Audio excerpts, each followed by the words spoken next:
Kanop dan danin hinkwa kalang seka Nele donin bolit kahunte ka mangse Lalpa doi dan vang sikwal su ahipwa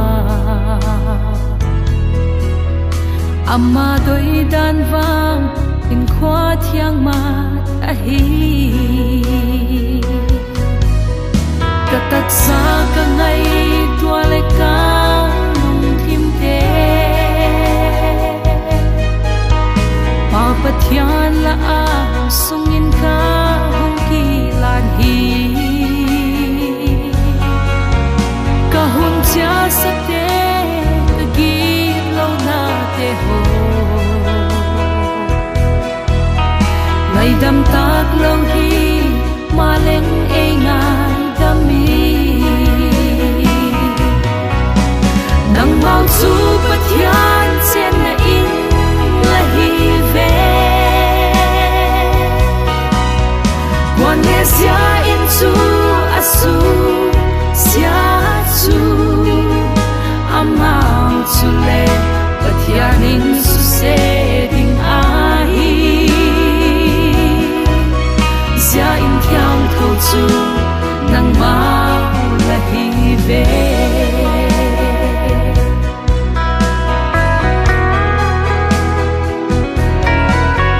Ho vel nop sak na te ho ka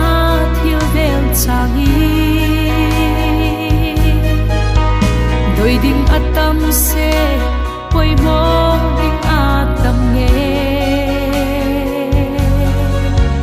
Hin la ka hung he chian khat a hin chu Kum tuang gam not pi tak ding him a kwa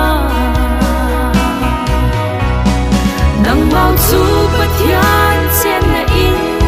la hi ve Quan ne sia in chu asu sia chu Amau chu le pathian in su se ding ai Sia in thiang thâu chu nang mau la hi ve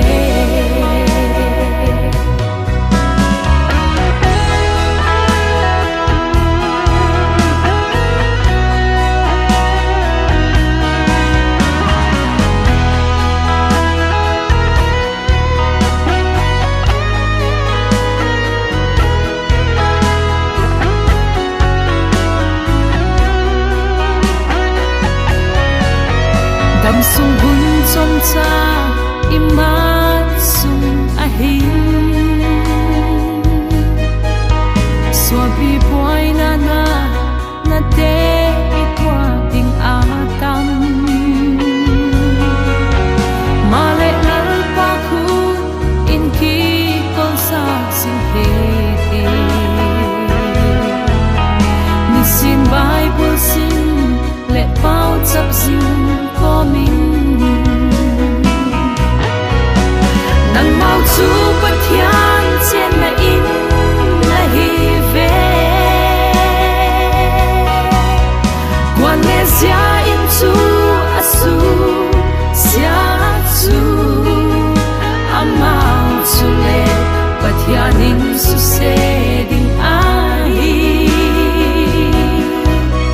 Sia in thiang thâu chu nang mau la hi ve Sia in thiang thâu chu nang mau la hi ve